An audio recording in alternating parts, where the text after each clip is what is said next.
Hey, it's Mr. Spencer. We're going to read two poems today. So for this week, we're reading After 30 Hospitals in 2 Hours, not After 2 Hospitals in 30 Hours. Very dramatic title. And the other poem we're going to read is called Inheritance by Tyree Daye. Okay. Michelle Whittaker wrote this first poem, and it was suggested by your classmate, Michaela. And we did the choose a poem assignment, and this is what she wrote. We reminded her of the book Station 11. The second book was chosen by Jenna Lang, and her analysis here related to the Bone Setter's Daughter was chosen for our poetry unit. So we're going to read the poems. We're going to take a look at some of these ideas we could look at, specifically maybe power and agency and other poetic devices that could help us understand the poem. You've got your poetic devices glossary here, so that'll help us through finding examples to use. And the big goal is we want to use this in our annotations for perusal. So I'm going to take this TPCAST, TPCASTT, this acronym to help us come up with some insights for each poem. Okay, I've just got a Word document up here taking notes. Okay, so follow along with me, and maybe you open up perusal and start finding somewhere where you can create your annotation. Let's read the poems out loud, get a sense of the rhythm, the tone and mood out loud. After 30 Hospitals in 2 Hours by Michelle Whittaker. Note the year, 2017 it was published. I don't love her, but like a fly I could not pass her by. I wanted to kiss her hands and ribbon the feet with more than fog, rub thyme and olive oil into wrinkles, overstretching into nest. I wanted to toss her a white church near to stream and build a boat timbered small to frame and send her name off as if she rolled from a river who never grew so tired to wake her. But don't wake her. No need to wake her. She is a dead world.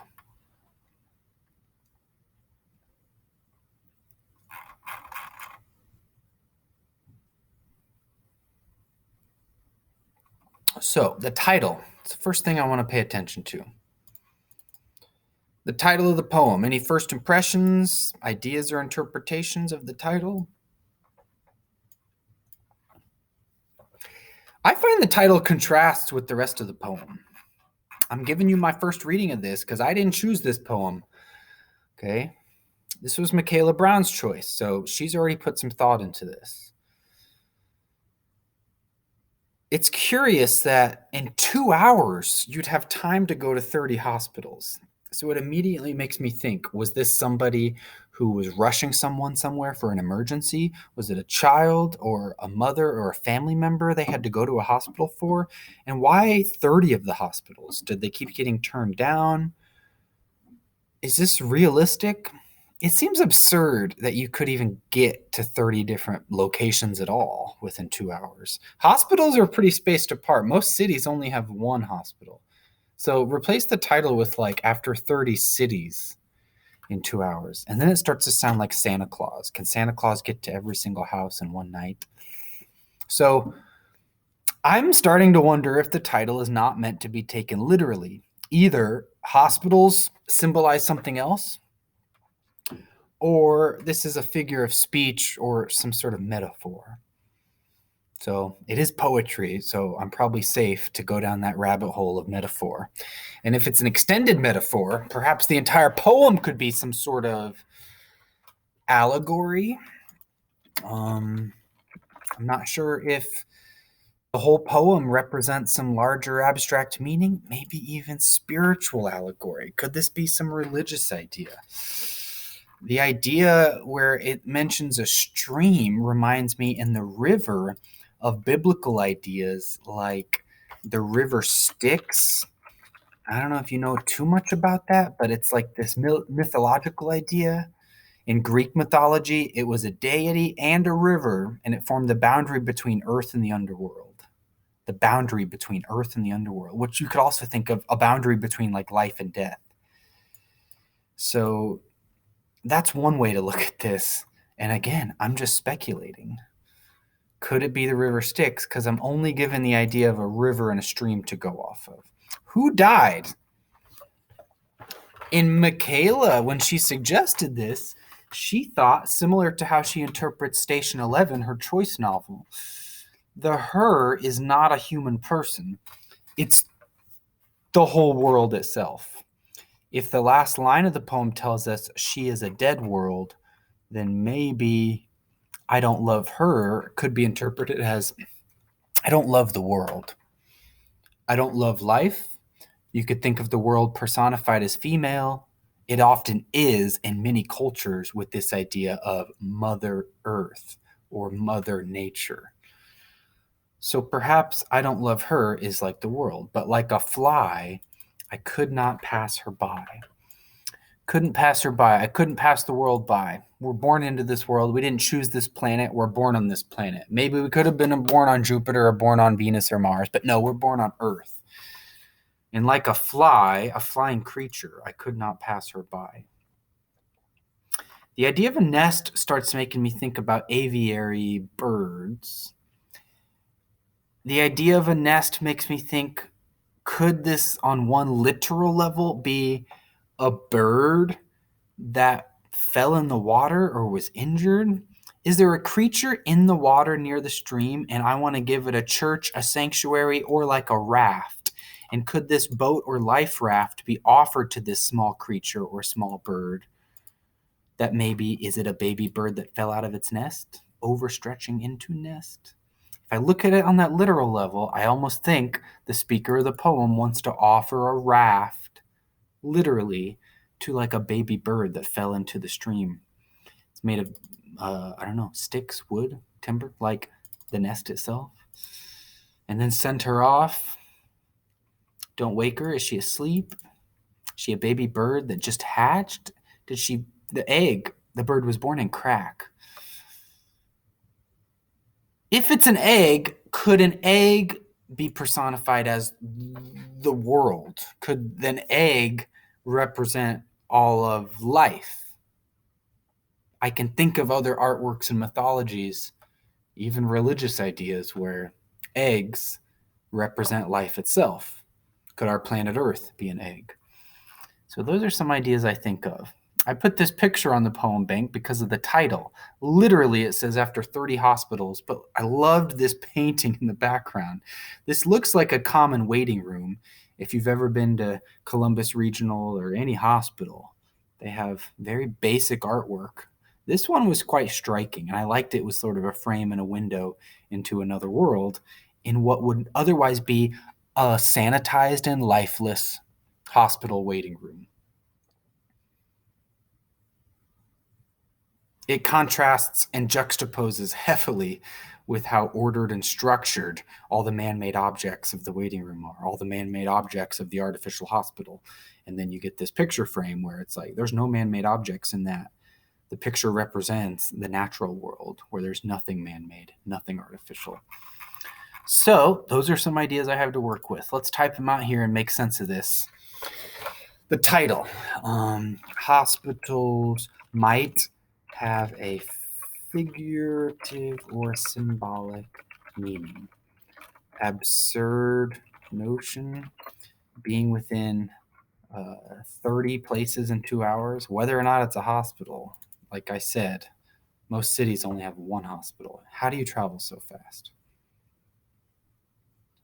But a bird, a creature that can fly, they could travel faster.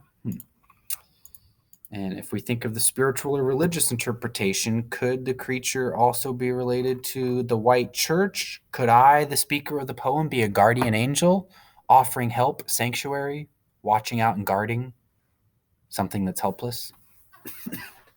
Paraphrasing, we did this with the groundhog, so this would be like the beginning, the middle, and the end of the poem. Okay, my rough way to summarize the story of the poem is: I passed by a helpless creature who fell out of its comfort zone. Nest. That's the beginning of the poem.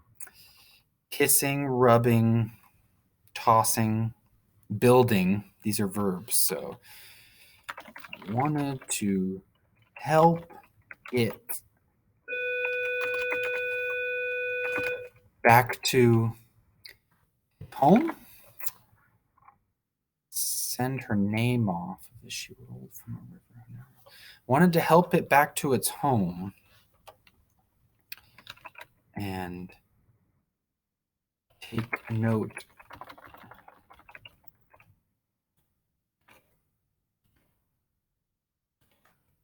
I realized it may be too late.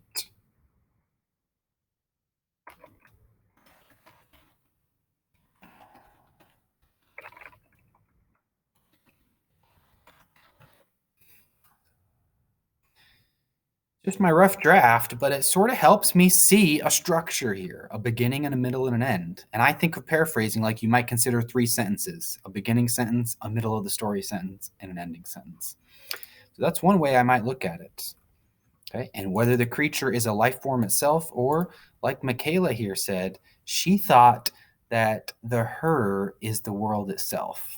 That's a pretty interesting way to think of it. Okay, so go back to the poem here. What else can I note? Connotation. Which words could have multiple meanings? What figurative language is used? Well, Michaela thought fog represent instinct memories of the past. I thought the river and the stream, boundary between life and the afterlife, maybe.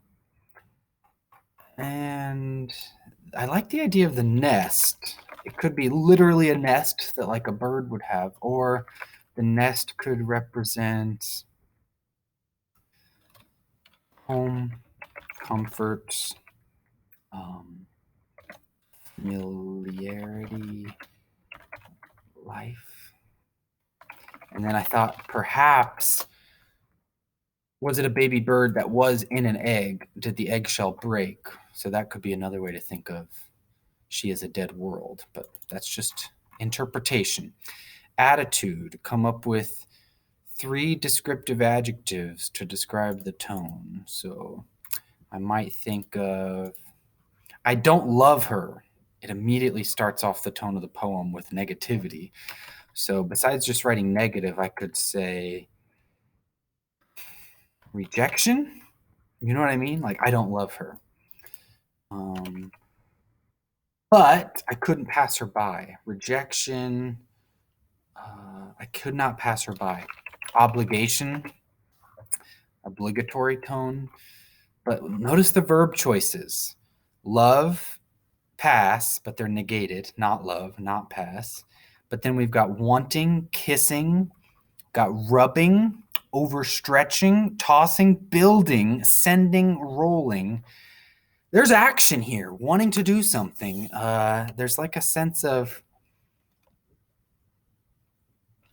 life in this. And I almost feel like those last 4 lines are a sense of comfort. So I'm not sure if you agree with me, but that's sort of what I see.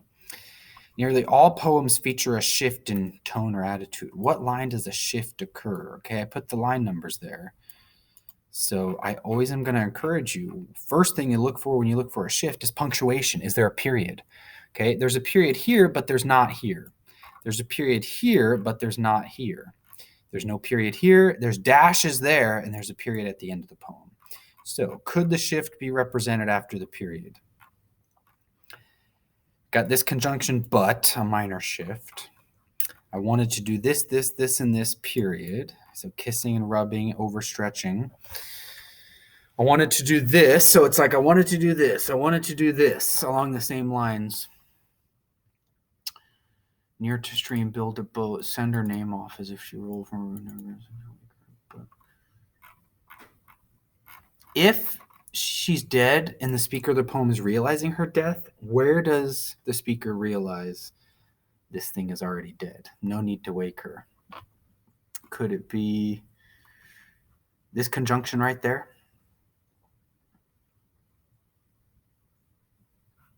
Because look, to wake her, and then the complete opposite. We get a little binary opposition. But don't wake her. This conjunction definitely shows a clear shift. 1516, line 17. Near the end of a poem, we get a clear shift. I don't see a strong shift after the period there. There's no conjunction either, like but or and. And I don't see a strong shift after this period here. I see us sort of setting the scene and setting the table. But I would argue line 17 with the conjunction but, which is a common word to indicate shift. So that's kind of my thought. If you got a better idea, please argue it on our perusal. That'd be great. But don't wake her. Title at the end now. Revisit. Any new thoughts on the title? Reevaluate this with new insight. Okay, let's go back to the title. Don't forget about it. After 30 hospitals in 2 hours.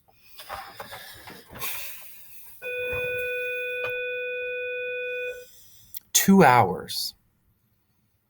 The river Styx, the boundary between life and the afterlife. 30 hospitals in 2 hours.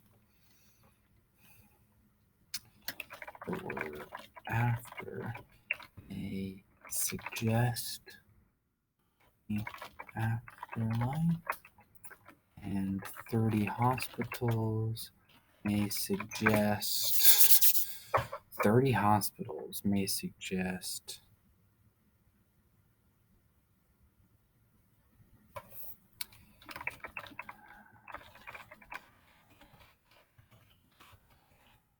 I'm wondering, like, I'm trying to picture, like, if there was a tornado or a hurricane, there could have been 30 different birds fallen out of their tree, so to speak, either literally or figuratively. So maybe there was some calamity, some disaster. Or is that the story of life on Earth, punctuated by mass extinction events and disasters? This is an interesting poem. I could take it multiple ways, but kind of once I do the paraphrasing, I've sort of committed to one train of thought. So you might have a better idea, but my theme statement sort of, what's Michelle Whittaker doing here? I need some sort of lesson. Okay, it's like, don't. I like that after. Don't love her. Don't wake her. No need to wake her. She's a dead world. So this idea of like,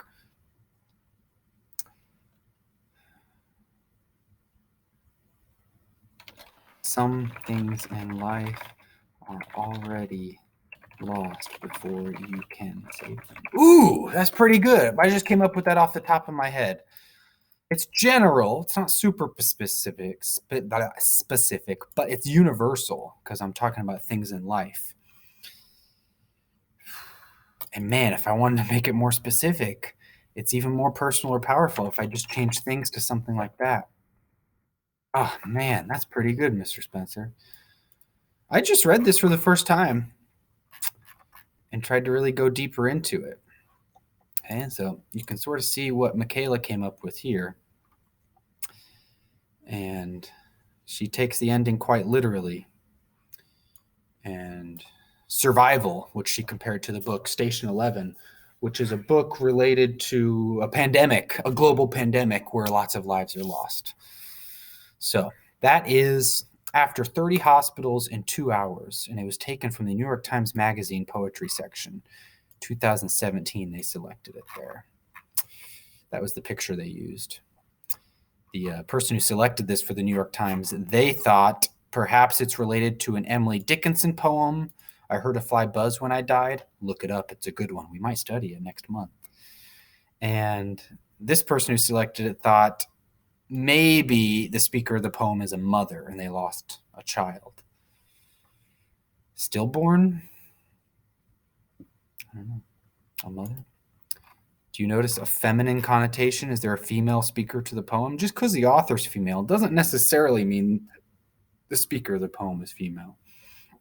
Hey, the other one was Jenna Lang chose Inheritance by Tyree Daye. It's from the poetryfoundation.org website, and look at this strange format and structure. Okay, the first thing I want to point out in this poem, Inheritance, is it does have this thing called enjambment. Line 2 does not end right here. That's not where line 2 ends. Okay, it continues right there. Do you see that? That's called enjambment. Okay, enjambment is on your poetic devices glossary. It's the continuation of the logical sense and therefore the grammatical construction beyond the end of a line of poetry. Okay, so we've continued the idea past what looks like the end of the line right there. Okay, here's another example of it. This is from Romeo and Juliet, the prologue of Romeo and Juliet. There's no pause. The idea keeps going. The line ends, but the thought doesn't come to a close until maybe later with punctuation. Continues there. Here's another poem by Christina Rossetti. The meanings continue at the end. That's called enjambment. Okay, so we see this in Inheritance there. Don't care. That's called enjambment. So the first person that can annotate that on perusal, you have my blessing. Line 2 continues right there. Do you understand? Did I do that properly on the poem bank? Line 1, line 2, line 3, line 4. No. So, yeah, I kind of did that wrong. Oh, well. This is still line 2, technically. Let's read the poem. And I use this picture here that was showing a cast iron skillet. Inheritance by Tyree Daye, published in 2020. My mother will leave me her mother's deep black cast iron skillet someday. I will fry okra in it, weigh my whole life on its black handle, lift it up to feel a people in my hand. I will cook dinner for my mother on her rusting bleached stove with this oiled star. My mother made her body crooked all her life to afford this little wooden blue house. I want her green thumbs wound around a squash's neck to be wound around my wrist, telling me to stay longer. Oh, what she grew with the dust dancing in blue hours. What will happen to her body, left in the ground, to the bodies in the street, the uncles turned to ash on the fireplace mantles, the cousins we've misplaced? How many people make up this wound? No one taught my mother how to bring us back to life, so no one taught me. Oh, what we gather, and oh, Lord, bless what we pass on.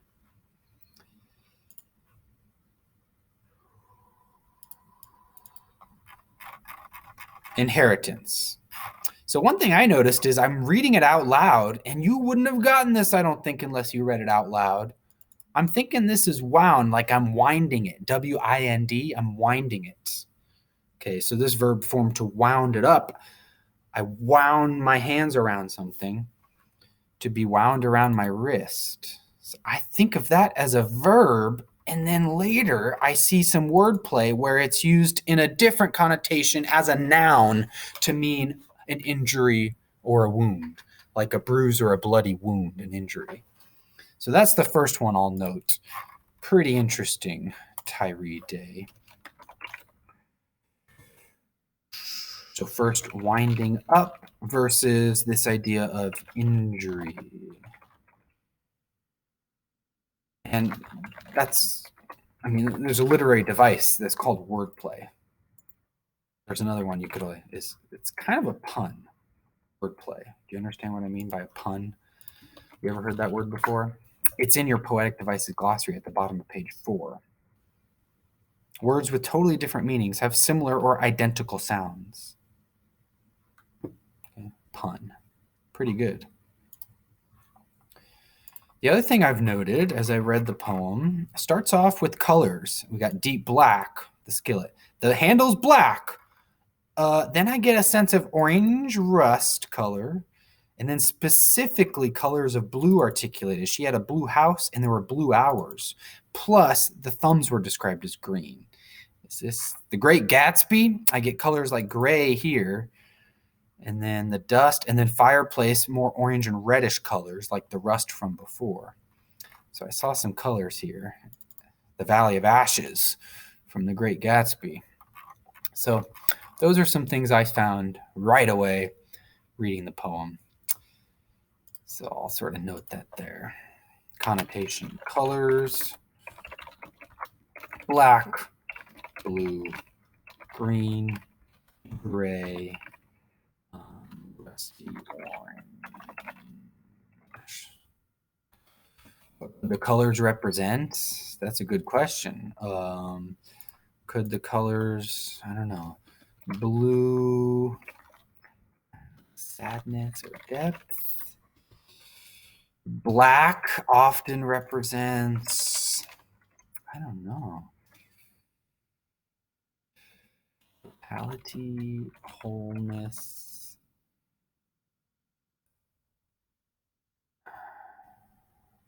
Black handle. Deep black cast iron skillet here. I almost see just a sense of solidity. You know what I mean?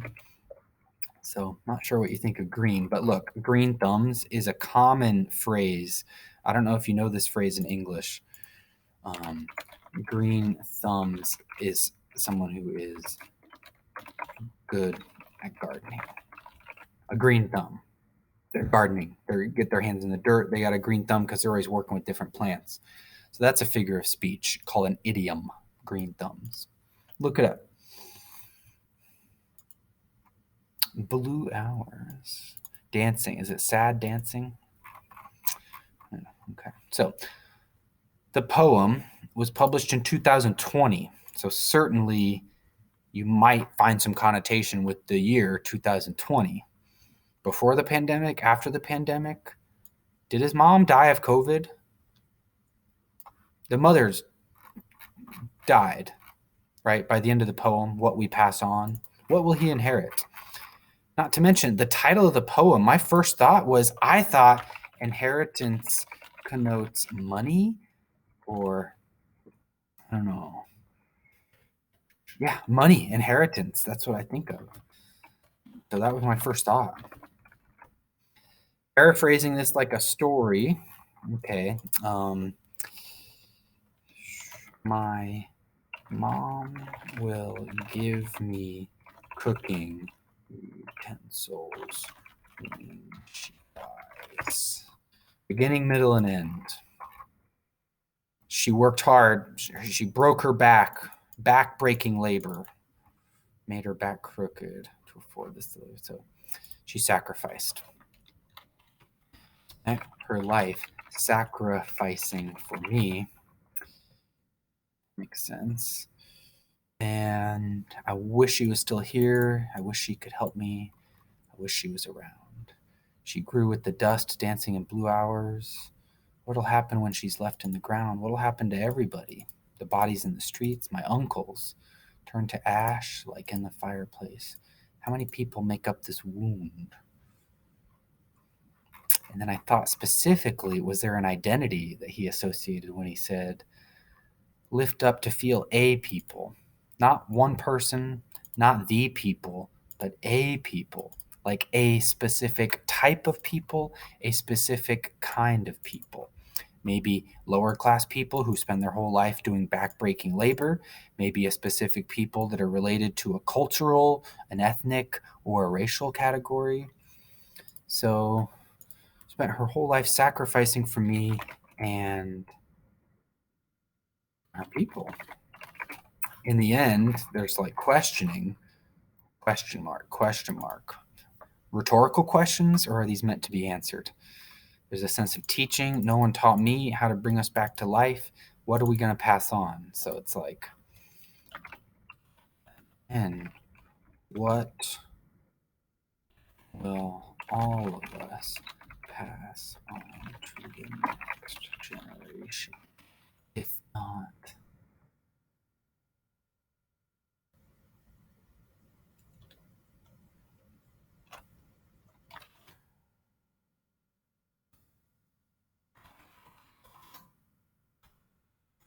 this teaching, like, if she didn't teach me how to bring things back to life, who taught me? What are we going to pass on? Like, what do we teach to one another? I mean, that's kind of the reason I became a teacher, but it's neither here nor there. Trying to pass things on to the next generation. So when I die, in a way, I still live on and I'm immortal. Parents do the same thing. Grandparents, they do the same thing. They pass on lessons that exist once they no longer exist. It's pretty interesting. You might notice, too, that all of the poems on the poem bank seem to regard death. They all involve death. And that's not just these poems I chose. Most poems deal with death. And sex and death are two very, very common motifs in poetry and literature. You can really see and read sex and death into anything because we all have that in common. Okay, did you notice sex and death in The Emperor of Ice Cream? So I'm not sure what else I can do with the inheritance that you can't do yourself. But is there anything else that I want to touch on? Do you notice a maternal tone in After 30 Hospitals in 2 Hours? Like we see this maternal idea in The Inheritance? Change the word mother to father. Does it change the connotation at all? So I encourage you to think about connotation of mothers. Are they supposed to be nurturing, comforting? Are they supposed to be gentle? Is that the connotation you associate with mothers? Would it be different if we were inheriting something from our fathers? I would argue yes. Okay, whether or not you're politically correct or thinking of gender differences between men and women, there are meaningful differences between concepts like mothers and fathers, especially within certain cultures. And this poem's written in English, so we'll assume it's some English-speaking culture. So I'm curious what you think of that. Maybe just replace that with father and see if you read the poem any differently. Does the poem read differently if it's changed all to his and father? What feminine ideas could be emphasized the way it's written here in the poem? Where do you see the tone shift? When you revisit the title, what's passed on? I don't think this poem is about money. So certainly some sort of teachings or lessons are passed on. And do you see any irony? That'd be a good one to find. I noticed the enjambment was right there. We pulled that out. And what about power and agency? Okay, when you look for power and agency, you're looking for like, I see these things up here in the text, but I've got other ideas in the subtext. Okay, in my previous lessons, I've talked about power and agency. So I'm curious to see how you associate it with some of these ideas in the poems. Who has power? Who wants power? Do the children in these poems lack power that their parents have? Do their parents give up their power when they die? These are all things you can look at. You're getting pretty good at this, don't you think? So I'll leave you with that. And don't forget, if you're not sure what to write, maybe pull something out of this Poetic Devices glossary or check these reminders I put at the top of each poem bank page. All right?